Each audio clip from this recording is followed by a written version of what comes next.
I never thought my Tuesday would end up being the day that changed everything. It started like any other day. I was heading to the gym with my friend Mike, getting ready for our usual workout session. That's when I got a text from my girlfriend asking if she could use my apartment to catch up with an old friend who was in town. She explained they needed a quiet place to talk, and since she shared her place with roommates, my apartment would be perfect. Being the trusting boyfriend I was, I agreed without thinking twice. I told her I'd grab dinner with Mike after our workout to give them space to catch up. Looking back, I should have asked more questions, but I was in the middle of my gym session and didn't think much of it. Around half an hour after our conversation, she texted saying they were at the apartment. I just replied with a quick okay and continued my workout with Mike. We finished around 7 p.m. and decided to grab dinner at Whole Foods. Their hot food bar is actually pretty great. By the time we finished eating, it was about 8:30, and I was exhausted. All I wanted was to head home and crash. I got back to my place around 9 p.m., not even sure if her friend would still be there. Part of me hoped they weren't. I really wasn't in the mood to socialize. As soon as I walked in, I noticed a pair of massive Timberland boots by the door. My first thought was that her friend must have brought their boyfriend along. Great, I thought. Now, I'll have to stay up and be social. As I walked down the hallway and into the living room, I saw my girlfriend sitting on the couch with a guy. They were at opposite ends but looking right at each other, deep in conversation. She jumped a little when she saw me, something that didn't strike me as odd then, but now makes perfect sense. I was still completely clueless at this point. I looked around for her friend, thinking maybe they were in the bathroom or something. I walked over to the guy, extended my hand, and introduced myself as her boyfriend. His response changed everything. With this cocky smirk, he said, "I'm Alex, her ex." The room went silent. It took me a moment to process what I just heard.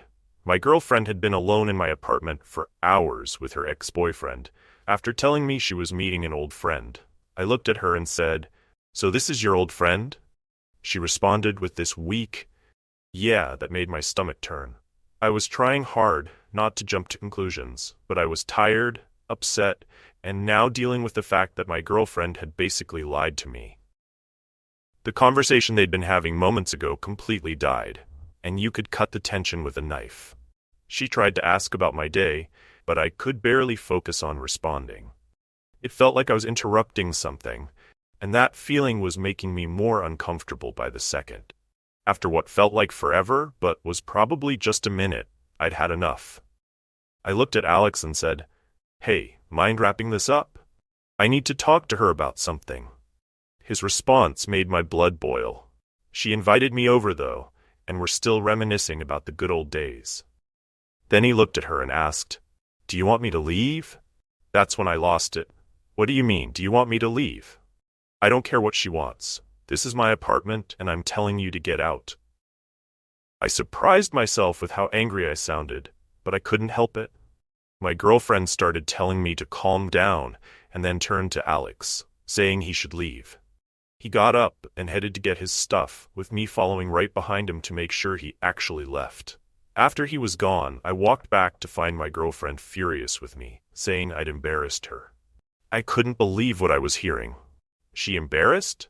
I told her straight up, "No, you said a friend was coming over. Not once did you mention this friend was male, much less your ex." She tried defending herself, saying my reaction was completely unnecessary, since she'd told me someone was coming over and had asked permission. Then she dropped this bomb about how Alex was going through rough times and needed someone to lean on, and that she was just trying to be there for him. According to her, meeting at my apartment was proof nothing shady was going on. I called her out on that logic real quick. If my ex was having issues and I was the one comforting her, you'd be livid. She claimed she'd understand because she has empathy. That's when I reminded her how just last week she got mad at me at the gym because I smiled when a girl complimented my form while lifting. She stormed out after that. I didn't chase after her or try to stop her. I just sat on my couch, trying to process what had just happened.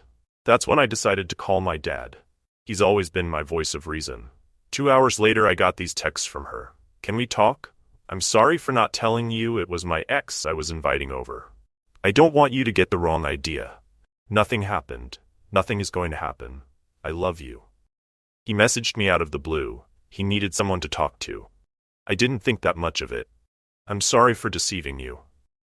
The more I read those messages, the more they bothered me. I didn't think that much of it, followed by, sorry for deceiving you. Like, obviously she did think about it, or she would have been honest from the start. And her excuse about wanting to meet at my place to prove nothing was going on? That made zero sense. I couldn't sleep that night. Every time I closed my eyes, I kept seeing that scene play out, especially the part where he asked her if she wanted him to leave. It hit me hard that in that moment, when I was clearly upset about finding my girlfriend alone with her ex in my apartment, she didn't take my side once. Even when I was being polite before I knew who he was, it felt like I was the outsider in my own home. The whole situation just felt wrong. It wasn't about some old-fashioned idea that women have to respect men. It was about basic respect in a relationship. If the roles were reversed, and I had my ex over at her place, I would have backed my girlfriend up completely if she got upset. I would have called out my ex for being disrespectful to her. I was so worked up that I couldn't even think about responding to her messages. Around 3 a.m., I was still wide awake, my mind racing with thoughts about everything that had happened. That's when I realized something important. It wasn't just about her inviting her ex over or lying about who he was.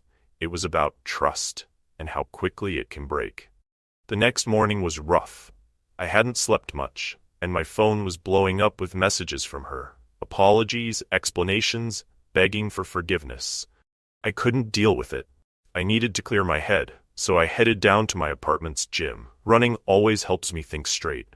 Around 1 p.m. my phone rang. It was her. After 2.5 years together, I felt like I had to at least answer. As soon as I picked up, I heard her crying. "I'm sorry. I love you to death. Please just talk to me," she sobbed. "I shouldn't have left last night. I panicked. You know I love you." I stayed silent for a moment. What hit me hardest wasn't her crying or her words. It was how I felt, or rather, what I didn't feel. Where there should have been pain, anger, or even sadness, there was just nothing. Just emptiness. "Come over at 3, I said finally. When she showed up, she was already crying and trying to smile at the same time. Seeing her like this would have torn me apart just 24 hours ago. But now, that emptiness was still there, and I knew what I had to do. "It's over between us," I said. She looked like I'd just slapped her. "What? No, please. I'm sorry. Don't end this between us. I love you to death," she pleaded. That's when my emotions finally broke through. "Lily, I'm sorry, but I can't take this anymore. I don't know what impression I gave you over our relationship, but I won't stay with someone who thinks so little of me. You made the decision to end this when you invited your ex into my apartment behind my back." The words just kept flowing out. "No guy acts that cocky for no reason. You must have given him some kind of signal to make him feel that confident. You even took his side in front of me. Why would I stay with someone who won't have my back?" She was crying uncontrollably now. "I'm sorry. I love you. I won't ever talk to him again, I promise. Please just give me one more chance." I sat there in silence, remembering something I'd heard once. Loyalty means more than love. You can love someone and still stab them in the back, but loyalty? That's about actions, not words. And her actions last night had spoken louder than any of her tears or promises today. "Please," I said quietly, "it's over. There's no saving this." She tried to argue, but I cut her off. "Please just do us both a favor and take your things and leave. Let's just end it here." We spent the next hour in near silence, packing up her stuff from around my apartment. I even helped her fill a garbage bag with her things. Before she left, she placed her keys to my apartment on the table. Just like that, 2.5 years ended. Now I'm sitting here, trying to process everything that happened in the last 24 hours. It doesn't feel real yet. Part of me still loves her. Probably always will. But I know I made the right choice. You can't have a relationship without trust or loyalty, and I lost both in one night. The hardest part isn't the breakup itself. It's realizing how quickly something you thought was solid can crumble. One decision, one lie, one moment of disrespect, that's all it takes. but I guess that's how you know what really matters to you. For me, it turns out respect and loyalty aren't negotiable. Sometimes the hardest decisions are the ones that show us who we really are.